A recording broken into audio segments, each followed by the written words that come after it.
ಹಿರಿಯನ ಯಾವುದು ದೇವದಾಸಿ ಕರ್ನಾಟಕ ದೇವದಾಸಿ ಸರ್ ಮೊದಲು ಇದು ಬಾಲ್ಯ ವಿವಾಹ ದೇವದಾಸಿ ಹೇಳ್ತೀನಿ ಬಾಲ್ಯ ವಿವಾಹ ನಿಷೇಧ ವಿಧೇಯಕ 2020 ಪ್ರಸ್ತಾವನೆ ಮಂಡಿಸಬೇಕು. ಸನ್ಮಾನ್ಯ ಸಭಾಪತಿಗಳೇ, ವಿಧಾನಸಭೆಯಿಂದ ಅಂಗೀಕೃತ ರೂಪದಲ್ಲಿರುವ 2025ನೇ ಸಾಲಿನ ಬಾಲ್ಯ ವಿವಾಹ ನಿಷೇಧ ವಿಧೇಯಕವನ್ನು ಪರ್ಯಾಲೋಚಿಸಬೇಕೆಂದು ವಿನಂತಿಸುತ್ತೇನೆ. ಎಕ್ಸ್ಪ್ಲೇನ್ ಮಾಡಿ. ಸನ್ಮಾನ್ಯ ಸಭಾಪತಿಗಳೇ, ಇದು ನಮ್ಮ ಸಮಾಜದಲ್ಲಿ ಬಾಲ್ಯ ವಿವಾಹವನ್ನು ತಡೆಗಟ್ಟಬೇಕಂತ ಹೇಳಿ ಎಲ್ಲರೂ ಪ್ರಯತ್ನವನ್ನು ನಾವು ಮಾಡ್ತಾ ಇದ್ದೀವಿ. ಅದು ಯಾವುದೇ ಸರ್ಕಾರ ಬರಲಿ, ಅದು ನಮ್ಮ ಸರ್ಕಾರ ಬರಲಿ, ಅದು ನಿಮ್ಮ ಸರ್ಕಾರ ಬರಲಿ, ಸಮಾಜದಲ್ಲಿ ಒಂದು ಅನಿಷ್ಟ ಪದ್ಧತಿ, ಒಂದು ಪಿಡುಗಾದಂಥ ಈ ಬಾಲ್ಯ ವಿವಾಹವನ್ನು ಬೇರು ಮಟ್ಟದಿಂದ ಕಿತ್ತೊಗಿಬೇಕು ಅಂತ ಎಲ್ಲರೂ ಪ್ರಯತ್ನ ಪಡುವಂಥ ಸಂದರ್ಭದಲ್ಲಿ ಈ ವರ್ಷ ನಮಗೆ ನಮ್ಮ ಇಲಾಖೆಗೆ ಸ್ವೀಕೃತವಾದಂಥ ದೂರುಗಳ ಸಂಖ್ಯೆ ಸಭಾಪತಿಗಳೇ 1828. ಆ ಬಾಲ್ಯ ವಿವಾಹವನ್ನು ನಮ್ಮ ಇಲಾಖೆಯ ಮುಖಾಂತರ ವಿವಿಧ ಇಲಾಖೆಗಳ ಸಹಕಾರದೊಂದಿಗೆ ಅದರಲ್ಲಿ 1459 ಬಾಲ್ಯ ವಿವಾಹಗಳನ್ನು ನಾವು ತಡೆದಿದ್ದೀವಿ ಈ ವರ್ಷ. ಇಷ್ಟೆಲ್ಲ ಕಠಿಣ ಕಾಯ್ದೆ ಕಾನೂನುಗಳು, ಬಹಳಷ್ಟು ಅಡ್ವರ್ಟೈಸ್ಮೆಂಟ್ಗಳು, ಇದು ಅನಿಷ್ಟ ಪದ್ಧತಿಯನ್ನು ನಾವು ಶಿಕ್ಷೆ ಕೊಡ್ತೀವಿ ಅಂತ ಕಾನೂನುಗಳಿದ್ರೂ ಕೂಡ ಮದುವೆ ಆದಂಥ ಬಾಲ್ಯ ವಿವಾಹ ಆದಂಥ ಸಂಖ್ಯೆ ಈ ವರ್ಷ 369. ಈ 369 ಜನರ ಪೈಕಿ 323 ಜನರ ಮೇಲೆ ಈಗಾಗಲೇ FIR ಅನ್ನು ನಾವು ದಾಖಲೆ ಮಾಡಿದ್ದೀವಿ. ಆದರೆ ಇನ್ನಷ್ಟು ಈ ಒಂದು ವಿವಾಹವನ್ನು, ಬಾಲ್ಯ ವಿವಾಹವನ್ನು ಬೇರು ಸಮೇತ ಈ ಸಮಾಜದಿಂದ ಕಿತ್ತೊಗಿಬೇಕು ಅನ್ನುವ ನಿಟ್ಟಿನಲ್ಲಿ ಈ ಒಂದು ಬಿಲ್ಲನ್ನು ನಾವು ತೆಗೆದುಕೊಂಡು ಬಂದಿದ್ದೇವೆ. ಸನ್ಮಾನ್ಯ ಸಭಾಪತಿಗಳೇ, ತಾಲೂಕು ಮಟ್ಟದಲ್ಲಿ ಸಮಿತಿಗಳಿದ್ದಾವೆ, ಜಿಲ್ಲಾ ಮಟ್ಟದಲ್ಲಿ ಸಮಿತಿಗಳಿದ್ದಾವೆ. ಆದರೂ ಕೂಡ ಯಾಕೋ ಇದು ನಮ್ಮ ಕೈಯಿಂದ ಕಂಟ್ರೋಲ್ ಆಗ್ತಾ ಇಲ್ಲ ಅನ್ನೋದಕ್ಕೆ ಯಾರು ಬಾಲ್ಯ ನಿಶ್ಚಿತಾರ್ಥವನ್ನು ಮಾಡೋಕ್ಕೆ ಹೋಗ್ತಾರೆ. ಈಗ ಮದುವೆ ಮಾಡ್ತಾ ಇದ್ರು ನಾವು ಹಿಡ್ಕೊಂಡು ಬಂದರೂ ಕೂಡ ಕೆಲವು ಜನ ನಮ್ಮ ಹತ್ರ ಬರ್ತಾರೆ, ನಾವು ಮದುವೆ ಮಾಡ್ತಾ ಇಲ್ಲ, ನಾವು ಬರೀ ನಿಶ್ಚಿತಾರ್ಥ ಮಾಡ್ತಾ ಇದ್ದೀವಿ, ಮುಂದೆ ಅವರ ಸ್ಕೂಲ್ ಆಗಲಿ, ಅವಳಿಗೆ 18 ವರ್ಷ ಆದಮೇಲೆ ನಾವು ಮದುವೆ ಮಾಡ್ತೀವಿ ಅಂತ ನಮ್ಮಲ್ಲಿ ಭಾಳಷ್ಟು ಜನ ಬಂದು ಸಬೂಬುಗಳನ್ನು ಹೇಳ್ತಾರೆ. ಆದರೆ ಕಟ್ಟುನಿಟ್ಟಾಗಿ ಬಾಲ್ಯ ನಿಶ್ಚಿತಾರ್ಥ ಮಾಡಿದ್ರೂ ಕೂಡ ಅವ್ರಿಗೆ ಅದು ಅಪರಾಧ, ಅವ್ರಿಗೆ ಶಿಕ್ಷೆ ಆಗಬೇಕು ಅನ್ನೋ ನಿಟ್ಟಿನಲ್ಲಿ ಈ ವಿಧೇಯಕವನ್ನು ನಾವು ತೆಗೆದುಕೊಂಡು ಬಂದಿದ್ದೇವೆ. 2 ವರ್ಷ ಕಠಿಣ ಕಾರಾವಾಸದೊಂದಿಗೆ 1 ಲಕ್ಷ ರೂಪಾಯಿ ದಂಡವನ್ನು ಕೂಡ ನಾವು ಅವರಿಗೆ ಹಾಕ್ತಾ ಇದ್ದೇವೆ. ಅದರಲ್ಲೂ ಕೂಡ ಸುಮಾರು ಪ್ರೋತ್ಸಾಹವನ್ನು ಕೂಡ ನಾವು ಬಾಲ್ಯ ವಿವಾಹ ಮುಕ್ತ ಗ್ರಾಮ ಪಂಚಾಯಿತಿಗಳಿಗೆ 25,000 ರೂಪಾಯಿಗಳ ಪ್ರೋತ್ಸಾಹ ಧನದೊಂದಿಗೆ ಅವರಿಗೆ ಪ್ರಶಸ್ತಿಯನ್ನು ಕೂಡ ಕೊಡುವಂಥ ಅನೇಕ ಕಾರ್ಯಕ್ರಮಗಳಿದ್ರು, ಇದು ನಿಲ್ತಾ ಇಲ್ಲ. ಅದಕ್ಕೋಸ್ಕರ ಈ ಒಂದು ಬಾಲ್ಯ ವಿವಾಹ ನಿಷೇಧ ಒಂದು ವಿಧೇಯಕವನ್ನು, ಅಂದರೆ ನಿಶ್ಚಿತಾರ್ಥ ಮಾಡಿದರೂ ಕೂಡ ಯಾರದನ್ನು ಮಾಡಬೇಕಂತ ವಿಚಾರ ಮಾಡ್ತಾರೆ, ಯಾರ ಹತ್ರಲ್ಲಿ ಪಾಲ್ಗೊಳ್ತಾರೆ ಮತ್ತು ಎಷ್ಟು ಜನ ಅದರಲ್ಲಿ ಪಾಲ್ಗೊಳ್ತಾರೆ ಅವ್ರು ಎಲ್ಲರ ಮೇಲೆ ಕೂಡ ನಾವು FIR ಮಾಡುವಂಥ ಕೆಲಸವನ್ನು ನಾವು ಮಾಡ್ತೀವಿ. ಅದಕ್ಕೋಸ್ಕರ ಈ ವಿಧೇಯಕವನ್ನು ನಾವು ತೆಗೆದುಕೊಂಡು ಬಂದಿದ್ದೇವೆ. ದಯಮಾಡಿ ಇದಕ್ಕೆ ತಮ್ಮ ಸಹಕಾರ ಸಮ್ಮತ ಕೋರಿ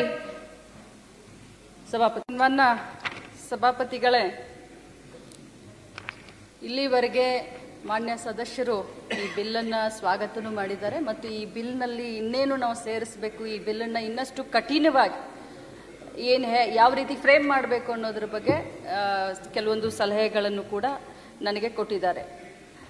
ಅದರಲ್ಲಿ ನಮ್ಮ ಸದಸ್ಯರಾದಂಥ ಹೇಮಲತಾ ನಾಯಕ್ ಅವರು ಇದು ಹಣ ಉಳಿಸುವುದು, ಯಾಕಂದರೆ ಎಲ್ಲಿ ನಾವು ಸಾಮೂಹಿಕ ವಿವಾಹಗಳಾಗ್ತಾ ಇರ್ತವೆ, ಎಲ್ಲಿ ಅಣ್ಣನ ಮದುವೆ ಆಗ್ತಾ ಇರುತ್ತೆ, ಎಲ್ಲಿ ಅಕ್ಕನ ಮದುವೆ ಆಗ್ತಾ ಇರುತ್ತೆ, ಸೊ ಹಣವನ್ನು ಬಡತನ ಸ್ಪೆಷಲ್ ಆಗಿ ಹೇಳಬೇಕು ಅಂತಂದರೆ ಹಿಂದುಳಿದ ವರ್ಗ ಆಗಿರ್ಬೋದು, ಅಂದರೆ ತುಳಿತಕ್ಕೆ ಒಳಗಾದಂಥ ವರ್ಗಗಳಲ್ಲಿ ಇದು ಜಾಸ್ತಿಯಾಗಿ ಕಂಡು ಬರುತ್ತೆ. ತಮಗೂ ಗೊತ್ತಿದೆ, ಕೊಪ್ಪಳ ಆಗಿರ್ಬೋದು, ರಾಯಚೂರು ಆಗಿರ್ಬೋದು, ಬಳ್ಳಾರಿ ಆಗಿರ್ಬೋದು, ಬಾಗಲಕೋಟೆ ಆಗಿರ್ಬೋದು, ಬೆಳಗಾವಿ, ಚಿತ್ರದುರ್ಗ ಆಗಿರಬಹುದು. ಸೊ ಅದರ ಬಗ್ಗೆ ಅವರು ನನ್ನ ಗಮನಕ್ಕೆ ತೆಗೆದುಕೊಂಡು ಬಂದರು. ಇಂಥ ಸಂದರ್ಭದಲ್ಲೂ ಕೊಪ್ಪಳ ಹೇಳಿದೆ, ಎಲ್ಲ ಬಿಡಮ್ಮ ರಾಜ್ಯದಲ್ಲಿ ಎಲ್ಲ ಆಯ್ತು, ಇಂಥ ಸಂದರ್ಭದಲ್ಲೂ ಕೂಡ ಸಭಾಪತಿಗಳೇ ಈ ಒಂದು ವರ್ಷದಲ್ಲಿ ಸುಮಾರು 5 ಜನ ಬಾಲಕಿಯರು ಸ್ವಂತಾಗಿ ನಾವು ಒಂದು ಹೆಲ್ಪ್ಲೈನ್ ಮಾಡಿದ್ದೀವಿ, 1098 ಅಂತ. 24 hours 7 days ವರ್ಕ್ ಮಾಡುತ್ತೆ. 3 ಶಿಫ್ಟ್ನಲ್ಲಿ ಈ ಹೆಲ್ಪ್ಲೈನ್ ವರ್ಕ್ ಮಾಡುತ್ತೆ. ಜಿಲ್ಲೆಯ ಎಲ್ಲ ಪೊಲೀಸ್ ಸ್ಟೇಷನ್ಗಳಲ್ಲಿ ಕಮಿಷನರ್ ಆಫೀಸ್ ಇರ್ಬೋದು, SP ಆಫೀಸ್ನಲ್ಲಿರುತ್ತೆ ಮತ್ತು ರಾಜ್ಯ ಮಟ್ಟದಲ್ಲಿ 4 ವಿಭಾಗ, ಬೆಂಗಳೂರಲ್ಲಿ ದೊಡ್ಡ ಜಿಲ್ಲೆ ಇರೋದ್ರಿಂದ 4 ಭಾಗದಲ್ಲಿ ನಾವು ಹೆಲ್ಪ್ಲೈನ್ನ 24 ಗಂಟೆ ಕೆಲಸ ಮಾಡುವಂಥ ಹೆಲ್ಪ್ಲೈನ್ಗಳಿದ್ದಾವೆ. ಈ 1 ವರ್ಷದಲ್ಲಿ ಸುಮಾರು 5 ಜನ ಹುಡುಗಿಯರು, ಮಕ್ಕಳು, ಹೆಣ್ಮಕ್ಕಳು ಈ ರೀತಿ ನಮ್ಮ ತಂದೆ ತಾಯಿ ನಮ್ಮನ್ನ ಒತ್ತಾಯ ಮಾಡಿ ಮದುವೆ ಮಾಡಿಸ್ತಾ ಇದ್ದಾರೆ ಅಂತ ಹೇಳಿ ಅವರೇ ರೆಸ್ಕ್ಯೂ ಆಗಿರೋದು ಕೂಡ ಯಾವುದಕ್ಕೆ ಕಾರಣ ಅಂತಂದ್ರೆ ಸರ್ಕಾರ ಆಗಿರ್ಬೋದು, ಇಲಾಖೆ ಆಗಿರ್ಬೋದು ಬಹಳಷ್ಟು ಕಾಳಜಿಯನ್ನು, ಮುತುರ್ಜುವೆಯನ್ನು ವಹಿಸ್ಕೊಂಡು ಶಾಲಾ ಮಟ್ಟದಲ್ಲಿ, ಕಾಲೇಜ್ ಮಟ್ಟದಲ್ಲಿ ಒಂದು ಜಾಗೃತಿಯನ್ನು ಮೂಡಿಸಿರೋದ್ರಿಂದ ಎಲ್ಲರಿಗೂ ಈಗ ಇತ್ತೀಚಿನ ದಿನದಲ್ಲಿ ಒಂದು ಧೈರ್ಯ ಬಂದಿದೆ, ಸರ್ಕಾರ ನಮ್ಮ ರೆಸ್ಕ್ಯೂಗೆ ಬರುತ್ತೆ ಅಂತ ಹೇಳಿ. ಸೊ ಶಿಕ್ಷಣದ ಮೂಲಕ ಕೂಡ ನಾವು ಜಾಗೃತಿಯನ್ನ ಮೂಡಿಸ್ತಾ ಇದ್ದೀವಿ. ಸೊ ಇನ್ನೂ ಒಂದು ಕಾರಣ ಅಂತಂದ್ರೆ ಪ್ರೇಮ ವಿವಾಹ ಅಂತ ಹೇಳಿದ್ವಿ, ಅದು ಒಂದು ಇದಕ್ಕೆ ಕಾರಣ. ಯಾವುದು, ಬಾಲ್ಯ ಗರ್ಭಿಣಿಯವರ ಬಗ್ಗೆ ನೀವು ಮಾತನಾಡಿದಂಥ ಸಂದರ್ಭದಲ್ಲಿ ತಮ್ಮ ಅಂಕಿ ಅಂಶಗಳು ಸ್ವಲ್ಪ ಹೆಚ್ಚು ಕಡಿಮೆ ಆಗಿದ್ದಾವೆ. 20,000 ಗರ್ಭಿಣಿಯರು ಅಂತ ಹೇಳಿದ್ರೆ ಅಷ್ಟು ಅಂಕಿ ಅಂಶಗಳು, ಯಾಕಂದ್ರೆ ನಮ್ಮ ಇಲಾಖೆಗೆ ಮೊದಲು ಎಲ್ಲ ಡೀಟೇಲ್ಸ್ ಕೂಡ ನಮ್ಮ ಇಲಾಖೆಗೆ ಪ್ರಥಮ ಮಾಹಿತಿ ಅಂತ ನಾವೇನು ಹೇಳ್ತೀವಿ ಅದು ನಮ್ಮ ಇಲಾಖೆಗೆ ಬರುತ್ತೆ. ಫಸ್ಟ್ ಹ್ಯಾಂಡ್ ಇನ್ಫಾರ್ಮೇಶನ್ ಅಂತ ಏನು ಹೇಳ್ತೀವಿ, ಅಷ್ಟು ದೊಡ್ಡ ಮಟ್ಟದಲ್ಲಂತರೂ ಖಂಡಿತ ಇಲ್ಲ. ತಾವು ಅದನ್ನು ಎಲ್ಲಿಂದ ತಗೊಂಡ್ರು, ಒಂದು ಪತ್ರಿಕೆಯಲ್ಲಿ, ವಿಜಯ ಕರ್ನಾಟಕ, ವಿಜಯವಾಣಿಯಲ್ಲಿ ಪತ್ರಿಕೆಯಲ್ಲಿ ಬಂದಿತ್ತು, ಬಟ್ ಅವ್ರ ಜೊತೆ ನಾನು ಅದನ್ನು ಕ್ಲಾರಿಫೈ ಮಾಡಿದ್ದೀನಿ. ಮಾನ್ಯ ಸದಸ್ಯರ ಕಾಳಜಿಗೆ ನಾವು ಖಂಡಿತವಾಗ್ಲೂ ಇನ್ನೂ ಜಾಸ್ತಿ ಇದನ್ನ ಒಳ್ಳೆ ರೀತಿಯಾದಂಥ ಕಾನೂನನ್ನು ತರಲಿಕ್ಕೆ ಇನ್ನೂ ಪ್ರಯತ್ನ ಮಾಡ್ತೀವಿ. ಶರವಣ ಸರ್ ಹೇಳಿದ್ರು ದಂಡ ವಿಚಾರ ಅದು ಕಡಿಮೆ ಆಯಿತು, ಇನ್ನೂ ಜಾಸ್ತಿ ಮಾಡೋಣ ಅಂತ ಹೇಳಿ. ಸರ್, ಮೊದಲು ದಂಡ ಇತ್ತು, ಈಗಲೂ ದಂಡ ಇದೆ. ಆದರೆ ಮೊದಲು ಏನಿತ್ತು ಅಂತಂದ್ರೆ ಮದುವೆ ಆದರೆ ನಾವು ದಂಡ ಹಾಕ್ತೀವಿ, ಸೆರೆಮನೆ ವಾಸ ಮಾಡ್ತೀವಿ ಅಂತ ಇತ್ತು. ಬಟ್ ಈಗ ಇತ್ತೀಚೆಗೆ ಇದು ಇಷ್ಟೊಂದು ಎಜುಕೇಟ್ ಆಗಿಬಿಟ್ಟಿದೆ ಅಂತಂದ್ರೆ ಈಗ ಎಲ್ಲರೂ ಹೆದರ್ತಾ ಇದ್ದಾರೆ. ಹೆದರಿದ್ರೂ ಕೂಡ ಇಷ್ಟೆಲ್ಲ ಸಂಖ್ಯೆಗಳನ್ನ ನಾನು ಓದಿದೆ, ಎಷ್ಟು ತಡೆದಿದ್ದೀವಿ, ಎಷ್ಟು ತಡೆದ್ರೂ ಕೂಡ ಎಷ್ಟು ಮದುವೆ ಆಗಿದೆ ಅನ್ನೋದನ್ನ ಹೇಳಿದೆ. ಈಗ ನಿಶ್ಚಿತಾರ್ಥ ಮಾಡುವಂಥ ಸಂದರ್ಭದಲ್ಲಿನೇ ನಾವು ಹಿಡಿಯುವಂಥ ಒಂದು ಕೆಲಸವನ್ನ ಮಾಡ್ತೀವಿ. ಮತ್ತು ಮಾನ್ಯ ಶಾಸಕೀಯ ಸದಸ್ಯರಾದಂಥ ಉಮಾಶ್ರೀ ಮೇಡಮ್ ಅವರು ಹೇಳಿದ್ರು, ಅವರು ಕೂಡ ಈ ಇಲಾಖೆಯಲ್ಲಿ 5 ವರ್ಷ ಕೆಲಸವನ್ನ ಮಾಡಿದ್ದಾರೆ, ಸಾಕಷ್ಟು ಅನುಭವವನ್ನು ಕೂಡ ಅವರು ಕೂಡ ಹೊಂದಿದ್ದಾರೆ. ಅವರು ಹೇಳಿದ ಹಾಗೆ ಯಾರು ನಮಗೆ ಈ ರೀತಿ ಇಲ್ಲಿ ಮದುವೆಗಳು ನಡೀತಾ ಇವೆ ಅಂತ ಹೇಳಿದಂಥವರ ಬಗ್ಗೆ ಗೌಪ್ಯತೆಯನ್ನ ಕಾಪಾಡಿಕೊಳ್ಳಿ ಅಂತ ಹೇಳಿದ್ರು. ಖಂಡಿತವಾಗ್ಲೂ ಉಮಾಶ್ರೀ ಮೇಡಮ್ ಅವರೇ, ಅವ್ರು ಯಾರು ಹೇಳಿರ್ತಾರೆ ಅಂದ್ರೆ ಈ ಮದುವೆ ನಡೀತಾ ಇದೆ ಇದನ್ನು ತಡಿಬೇಕು ಅಂತ ಯಾರಾದ್ರೂ ಹೇಳಿದ್ರೆ ಅವ್ರ ಮೇಲೆ ದಬ್ಬಾಳಿಕೆ ಆಗುತ್ತೆ, ಅಥವಾ ಅವ್ರ ಮೇಲೆ ಏನಾದ್ರೂ ಹಲ್ಲೆ ಆಗಬಹುದು, ಅವ್ರ ಮೇಲೆ ಏನಾದ್ರೂ ಒಂದು ಇದನ್ ಮಾಡ್ಲಿಕ್ಕೆ ಊರಲ್ಲಿ ಅವ್ರನ್ನ ಇದನ್ ಮಾಡ್ಲಿಕ್ಕೆ ಹೋದ್ರೆ ಅವರ ಹೆಸರನ್ನು ಗೌಪ್ಯವಾಗಿ ಇಟ್ಕೊಳ್ತೇವೆ. ಮತ್ತೆ ತಿಳಿಸಿದವ್ರಿಗೆ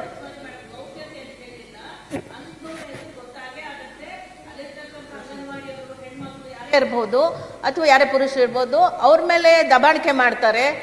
ಅವರಿಗೂ ಕೂಡ ರಕ್ಷಣೆ ಕೊಟ್ಟು ಹೆಚ್ಚು ಅವರಿಗೆ ಕಠಿಣವಾಗಿ ಇಂಥ ಒಂದು ದಬಾಣಿಕೆ ಮಾಡಿದ್ರೂ ಸಹಿತ ನಿಮಗೆ ಶಿಕ್ಷೆ ಆಗತ್ತೆ ಅನ್ನುವಂಥ ಒಂದು ಹೆದರಿಕೆ ಅವ್ರಿಗಿದ್ರೆ ಬಹುಶಃ ಅದು ಕೂಡ ನಿಯಂತ್ರಣಕ್ಕೆ ಬರುತ್ತೆ, ಇವರಿಗೂ ಧೈರ್ಯ ಬರುತ್ತೆ. ಖಂಡಿತವಾಗ್ಲೂ ಅಕ್ಕ, ಏನು ರೂಲ್ಸ್ ಫ್ರೇಮ್ ಮಾಡ್ತಾ ಇರ್ತೀವಿ ಅಂತ ಸಂದರ್ಭದಲ್ಲಿ ಈ ಕ್ಲಾಸ್ ಅನ್ನು ಕೂಡ ನಾವು ಅದರಲ್ಲಿ ಹಾಕ್ತೀವಿ ಅಂತ ತಮಗೆ ಹೇಳ್ತಾ, ಸ್ತ್ರೀ ಶಕ್ತಿ ಸಂಘಗಳನ್ನ ಇನ್ವಾಲ್ವ್ ಮಾಡ್ಕೊಳ್ಳಿ ಅಂತ ಹೇಳಿದ್ರೆ ಇದು ಕೂಡ ಬಹಳ ಒಳ್ಳೆ ಒಂದು ಇದು. ಆಮೇಲೆ ಗ್ರಾಮ ಪಂಚಾಯತಿಲಿ ಸಮಿತಿಗಳನ್ನು ರಚನೆ ಮಾಡಬೇಕು, ಬಾಲ್ಯ ವಿವಾಹ ನಿಷೇಧ ಸಮಿತಿಗಳನ್ನು ರಚನೆ ಮಾಡಬೇಕು ಅಂತ ಹೇಳಿದ್ರೆ ಈಗಾಗಲೇ ಗ್ರಾಮ ಪಂಚಾಯತಿ ಮಟ್ಟದಲ್ಲಿ ನಾವು ಸಮಿತಿಗಳನ್ನ ಸುಮಾರು ಇಲಾಖೆಗಳು, ಅದರಲ್ಲಿ ನಮ್ಮ ಇಲಾಖೆ ಮೇನ್ ಆಗಿರುತ್ತೆ, ಕಾನೂನು ಇಲಾಖೆ ಇರುತ್ತೆ, ಪೊಲೀಸ್ ಇಲಾಖೆ ಇರುತ್ತೆ, RDPR ಇರುತ್ತೆ, ಕಾನೂನು ಸಚಿವಾಲಯ ಇರುತ್ತೆ, ಹೆಲ್ತ್ ಇರುತ್ತೆ, ಸಮಾಜ ಕಲ್ಯಾಣ ಇರುತ್ತೆ. ಈ ಎಲ್ಲ ಇಲಾಖೆಗಳನ್ನ ಕಂದಾಯ ಇರುತ್ತೆ. ಈ ಎಲ್ಲ ಇಲಾಖೆಗಳನ್ನ ಒಳಗೊಂಡಂತ ಸಿಬ್ಬಂದಿಗಳು ಗ್ರಾಮ ಪಂಚಾಯಿತಿಯ ಸದಸ್ಯರು ಮತ್ತು ಕೆಲವು ಮಹಿಳಾ ಸ್ತ್ರೀ ಶಕ್ತಿ ಸಂಘದ ಸದಸ್ಯಗಳನ್ನ ಒಳಗೊಂಡಂತ ಸಮಿತಿಗಳನ್ನ ಗ್ರಾಮ ಪಂಚಾಯಿತಿ ಮಟ್ಟದಲ್ಲಿನೇ ನಾವು ಮಾಡಿದ್ದೀವಿ. ಅದರ ನಿಷೇಧ ಸಮಿತಿ.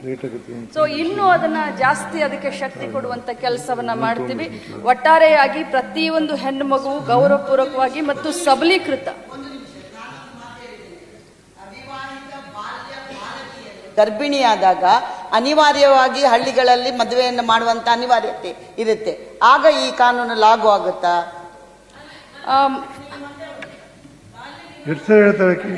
ಇದು ಅವ್ರಿಗೆ ಹೇಳ್ತಾನೆ, ಬಾಲ್ಯ ವಿವಾಹ ನಿಷೇಧ ಸಮಿತಿಗಳನ್ನ ಈಗ ನೀವು ಗ್ರಾಮ ಪಂಚಾಯತಿಗಳಲ್ಲಿ ಮಾಡಿದ್ದೇ ಆಗಿದ್ರೆ ಆ ಗ್ರಾಮಗಳಲ್ಲಿ ಈ ತರ ಮದುವೆ ಆಗ್ತದೆ ಅಂತ ಹೇಳಿದ್ರೆ ಆಗ ಅವರು ಕೂಡ ಹೊಣೆಗಾರರಾಗ್ತಾರೆ. ಅವರು ಅದನ್ನ ಸರಿಯಾಗಿ ನಿಭಾಯಿಸಿಲ್ಲ, ಅದ್ರ ಕಡೆ ಲಕ್ಷ್ಯ ಇಟ್ಟಿಲ್ಲ ಅಂತ ಆಗ್ತದಲ್ಲ. ಆ ತರ ಕೇಸ್ಗಳಿಗೆಲ್ಲ ಏನ್ ಮಾಡ್ಲಿಕ್ಕೆ ನೀವು ಮುಂದಾಗ್ತೀರಿ? ಆಗ್ಬಾರ್ದಲ್ಲ. ಅಂತ ಸಂದರ್ಭ ಬಂದದ್ದಾದಲ್ಲಿ ಯಾವ ರೀತಿ ಶರವಣ ಅವರು ಅಥವಾ ಮಾನ್ಯ ಸದಸ್ಯರು ಹೇಳಿದ್ರು, ಆ ಇಲಾಖೆಗೆ ಸಂಬಂಧಪಟ್ಟಂತ ಪೊಲೀಸ್ ಅಧಿಕಾರಿಗಳನ್ನು ಕೂಡ ಹೊಣೆ ಮಾಡಿ ಅಂತ ಒಂದು ಸೂಚನೆಯನ್ನ ಕೊಟ್ಟರು. ಅದೇ ರೀತಿ ಕೂಡ ಇದು ಒಂದು ತರ ಕಾವಲು ಸಮಿತಿ ಅನ್ನೋ ರೀತಿ ಆಗುತ್ತೆ.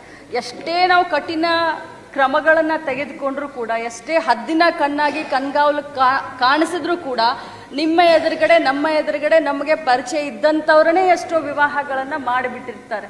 ಸೊ ಹಿಂಗಾಗಿ ಇನ್ನೂ ನೀವು ಹೇಳಿದ ಹಾಗೆ ಆ ಸಮಿತಿಗಳು ಅಥವಾ ಅದರಲ್ಲಿ ಇನ್ವಾಲ್ವ್ ಆಗಿರುವಂತ ಇಲಾಖೆ ಅಧಿಕಾರಿಗಳನ್ನು ಕೂಡ ಹೊಣೆಗಾರಿಕೆ ಮಾಡುವಂತ ಕ್ರಮವನ್ನ ನಾವು ತೆಗೆದುಕೊಳ್ತೇವೆ.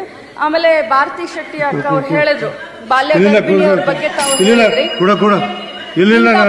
ಮಾನ್ಯ ಸಭಾಪತಿಗಳು ಅವರು ಸರಿಯಾಗಿ ಅರ್ಥ ಮಾಡ್ಕೊಳ್ಳಿಲ್ಲ. ಒಂದೇ ನಿಮಿಷ ಕುತ್ಕೊಳ್ಬೇಕು ಮಾತಾಡಿ. ಬಾಲ್ಯ ಗರ್ಭಿಣಿಯವರ ಬಗ್ಗೆ ಒಂದು ವಿಷಯ ಎಷ್ಟೊತ್ತರೆಗೂ ಮಾತಾಡಿದ ಬೆಳಗ್ಗೆಯಿಂದ ಕೊಡಿ.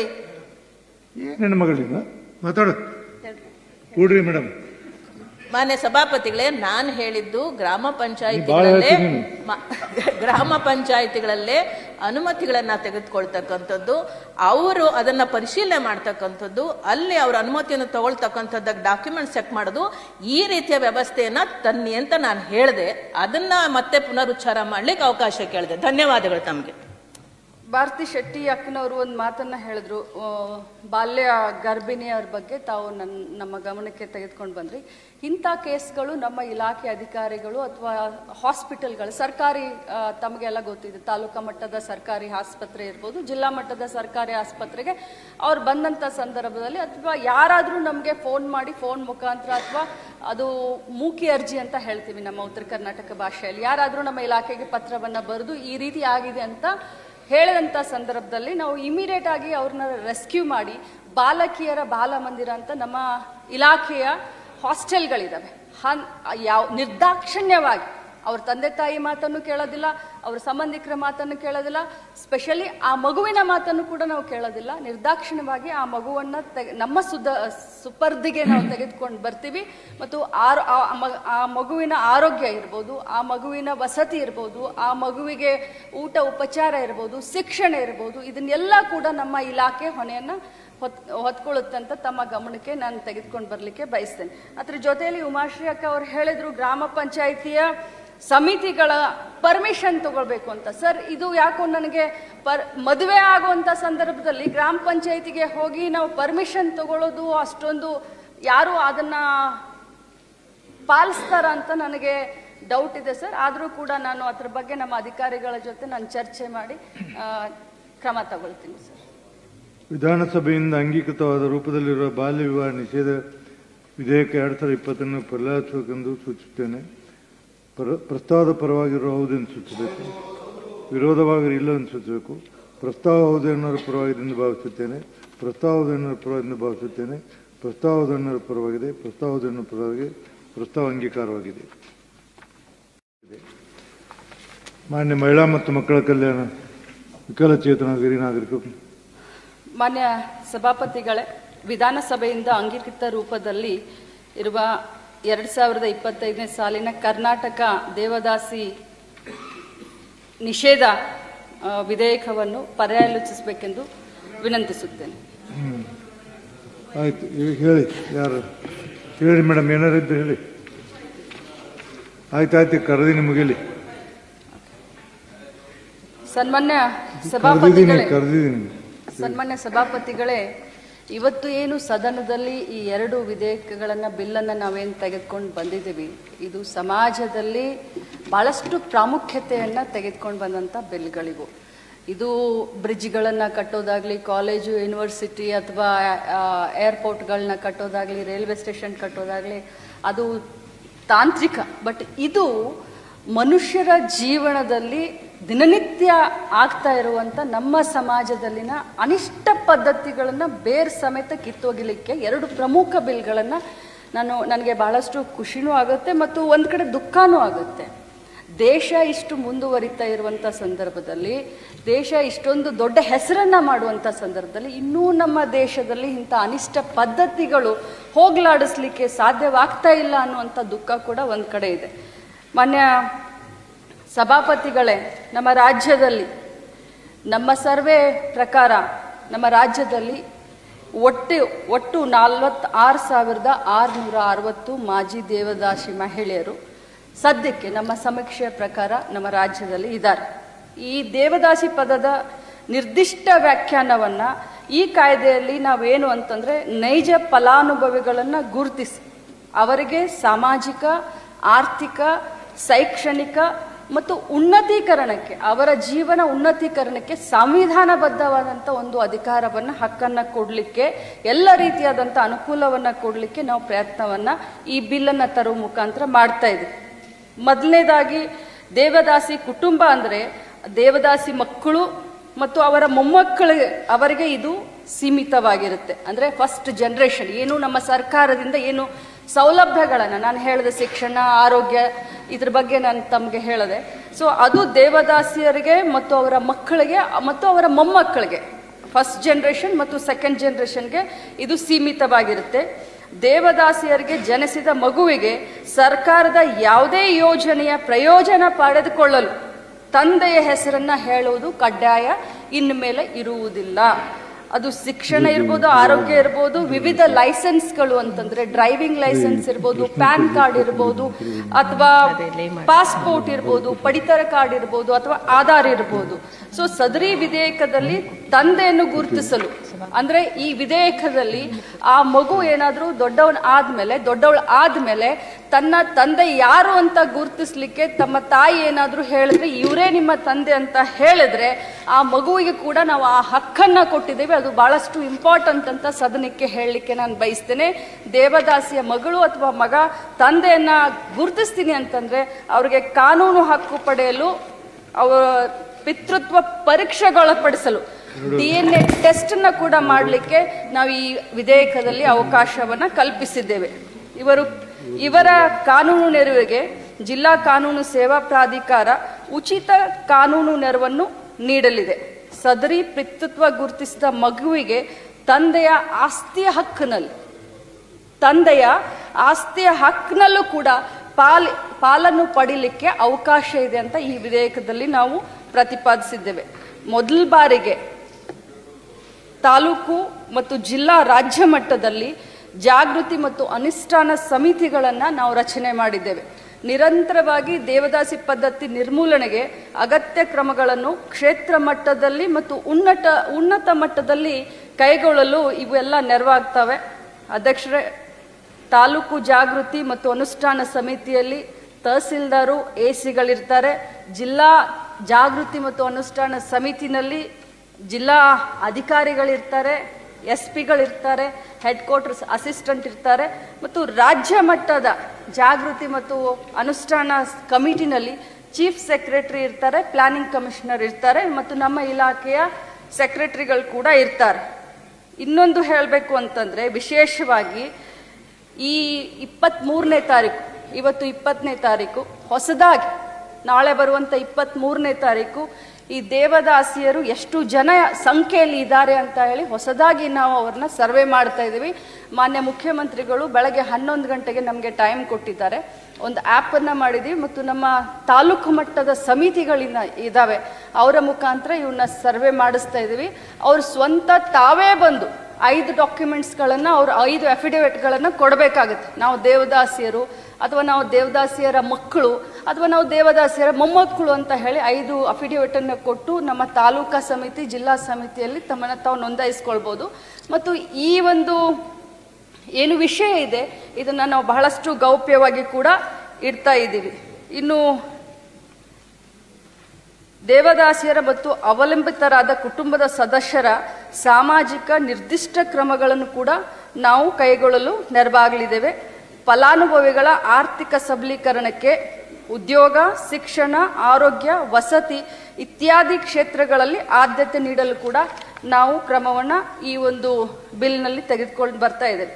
ಉದಾಹರಣೆಗೆ ಹೇಳಬೇಕು ಅಂತಂದ್ರೆ, ದೇವದಾಸಿ ಮಹಿಳೆಯರ ಕುಟುಂಬಸ್ಥರಿಗೆ ಪುನರ್ವಸತಿ ಯೋಜನೆ ಅಡಿಯಲ್ಲಿ ಕೃಷಿ ಭೂಮಿಯನ್ನ 2 ಎಕರೆ ನೀಡುವ ಮುಖಾಂತರ ಆರ್ಥಿಕ ಭದ್ರತೆಯನ್ನು ಅವರಿಗೆ ಒದಗಿಸುವಂತ ಒಂದು ಕೆಲಸವನ್ನ ನಾವು ಮಾಡ್ತಾ ಇದ್ದೀವಿ.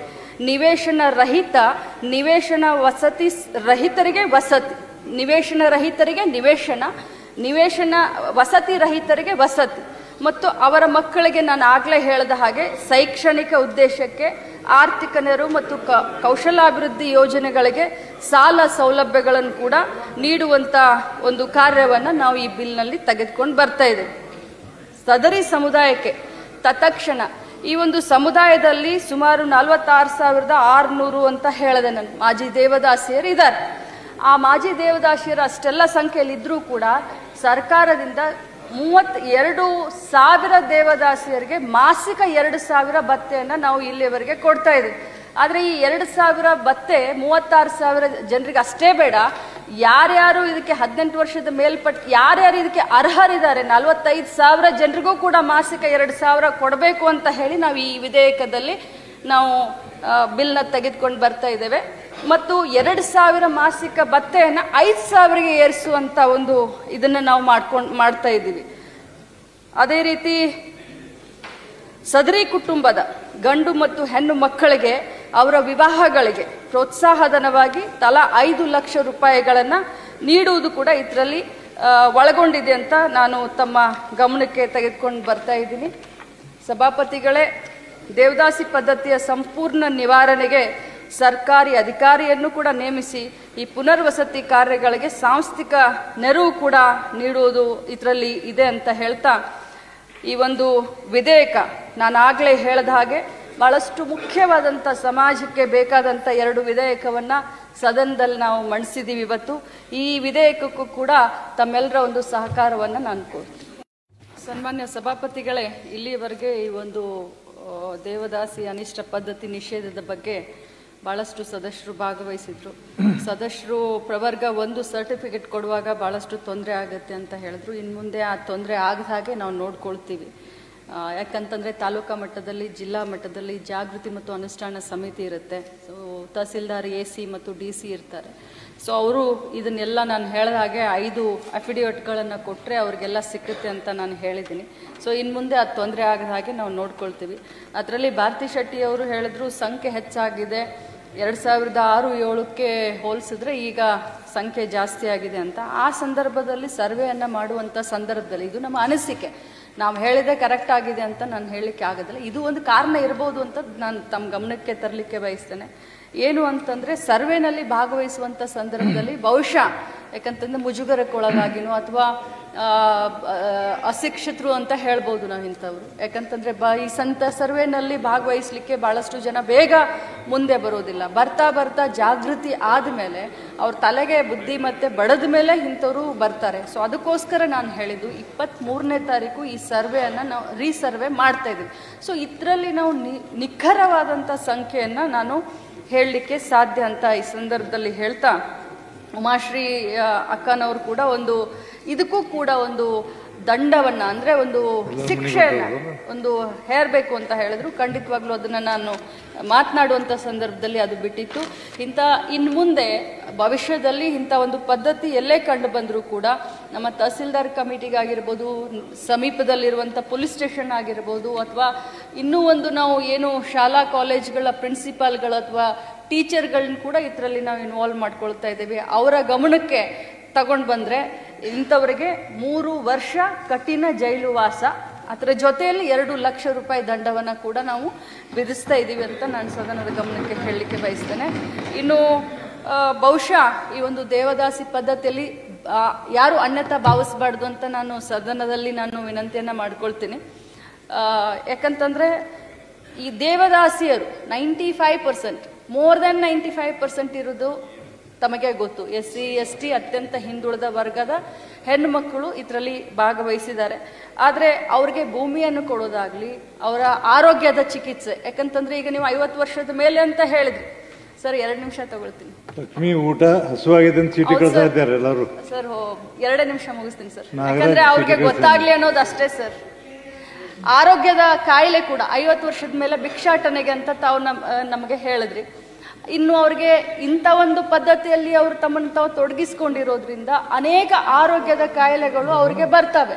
ಸೊ ಅಂಥವರನ್ನು ಕೂಡ ಈ ಒಂದು ವಿಧೇಯಕದಲ್ಲಿ ಅಂಥವ್ರಿಗೆ ಸಂಪೂರ್ಣವಾದಂಥ, ಅದು ಮಾರಣಾಂತಿಕ ಕಾಯಿಲೆ ಆಗಿರ್ಬೋದು ಅಥವಾ ಯಾವುದೇ ಒಂದು ಆರೋಗ್ಯ ಕಾಯಿಲೆ ಇದ್ರೂ ಕೂಡ ನಮ್ಮ ಇಲಾಖೆಯ ವತಿಯಿಂದ ಅವರಿಗೆ ಸಂಪೂರ್ಣವಾದಂಥ ವೆಚ್ಚವನ್ನು ಭರಿಸುವಂಥದ್ದನ್ನು ಕೂಡ ನಾವು ಇದರಲ್ಲಿ ತೆಗೆದುಕೊಂಡು ಬರ್ತಾ ಇದ್ದೇವೆ. ಜೊತೆಯಲ್ಲಿ 2 ಎಕರೆ ಭೂಮಿ ಅಂತ ಹೇಳಿದೀವಿ, ಅದನ್ನು ಕೂಡ ನಾವು ಮಾಡ್ತೀವಿ. ಅಂಥವ್ರಿಗೆ, ಯಾಕಂತಂದ್ರೆ ಹೊಲ ಇಲ್ದವ್ರಿಗೆ, ಭೂಮಿ ಇಲ್ದವ್ರಿಗೆ ಭೂಮಿಯನ್ನು ಕೊಡಬೇಕು ಅಂತ ಏನು ಸೋಷಿಯಲ್ ವೆಲ್ಫೇರ್ ಸ್ಕೀಮ್ ಇದೆ, ಅದರಲ್ಲಿ ಫಸ್ಟ್ ಪ್ರಯಾರಿಟಿನೇ ಈ ದೇವದಾಸಿಯರಿಗೆ ಕೊಡಬೇಕು ಅಂತ ಕಾನೂನನ್ನು ತೆಗೆದುಕೊಂಡು ಬರ್ತಾ ಇದ್ದೀವಿ. ವಿಧಾನಸಭೆಯಿಂದ ಅಂಗೀಕೃತವಾದ ರೂಪದಲ್ಲಿರುವ ಕರ್ನಾಟಕ ದೇವದಾಸಿ ವಿಧೇಯಕ 2025 ಪ್ರಲಾಪಿಸಬೇಕೆಂದು ಸೂಚಿಸುತ್ತೇನೆ. ಪ್ರಸ್ತಾವದ ಪರವಾಗಿ ಹೌದೆಂದು ಸೂಚಿಸಬೇಕು, ವಿರೋಧವಾಗಿ ಇಲ್ಲ ಎಂದು ಸೂಚಿಸಬೇಕು. ಪ್ರಸ್ತಾವ ಹೌದು ಎನ್ನುವ ಪರವಾಗಿದೆ ಎಂದು ಭಾವಿಸುತ್ತೇನೆ. ಪ್ರಸ್ತಾವ ಹೌದು ಎನ್ನುವ ಭಾವಿಸುತ್ತೇನೆ. ಪ್ರಸ್ತಾವ ಹೌದು ಎನ್ನುವ ಪರವಾಗಿದೆ. ಪ್ರಸ್ತಾವ ಹೌದು ಎನ್ನುವ ಪರವಾಗಿದೆ. ಪ್ರಸ್ತಾವ ಅಂಗೀಕಾರವಾಗಿದೆ. ಈಗ ವಿಧೇಯಕವನ್ನು ಖಂಡಾಗಿ ತೆಗೆದುಕೊಳ್ಳಲಾಗುವುದು. 2 ರಿಂದ 53ನೇ ಕಂಡುಕೊಳ್ಳುವಂತೆ ಅನುಸೂಚಿತ 1 ಮತ್ತು 2 ವಿಧೇಯಕ ಭಾಗವಾಗಿರಬೇಕು. ಪ್ರಸ್ತಾವದ ಪರವಾಗಿರುವ ಹೌದೆಂದು ಸೂಚಿಸಬೇಕು, ವಿರೋಧವಾಗಿರುವ ಇല്ലെಂದು ಸೂಚಿಸಬೇಕು. ಪ್ರಸ್ತಾವ ಹೌದು ಎನ್ನುವ ಪರವಾಗಿ ಭಾವಿಸುತ್ತೇನೆ. ಪ್ರಸ್ತಾವ ಹೌದು ಎನ್ನುವ ಪರವಾಗಿದೆ. ಪ್ರಸ್ತಾವ ಹೌದು ಎನ್ನುವ ಪರವಾಗಿದೆ. ಪ್ರಸ್ತಾವವು ಅಂಗೀಕರಿಸಲ್ಪಟ್ಟಿದೆ. 2 ರಿಂದ 53ನೇ ಕಂಡುಕೊಳ್ಳುವಂತೆ ಅನುಸೂಚಿತ 1 ಮತ್ತು 2 ವಿಧೇಯಕಕ್ಕೆ ಸೇರಿಸಲಾಗಿದೆ. ಪ್ರಶ್ನೆ ಏನೆಂದರೆ, ಮೊದಲನೇ ಖಂಡ ಪೀಠಿಕೆ ಮತ್ತು ಶಿರ್ಷೆಗಳ ವಿಧೇಯಕದ ಭಾಗವಾಗಿರಬೇಕು ಸಭೆಯ ಮುಂದಿರುವ ವಿಷಯ. ಪ್ರಸ್ತಾವದ ಪರವಾಗಿರುವ ಹೌದೆಂದು ಸೂಚಿಸಬೇಕು, ವಿರೋಧವಾಗಿರುವ ಇല്ലെಂದು ಸೂಚಿಸಬೇಕು.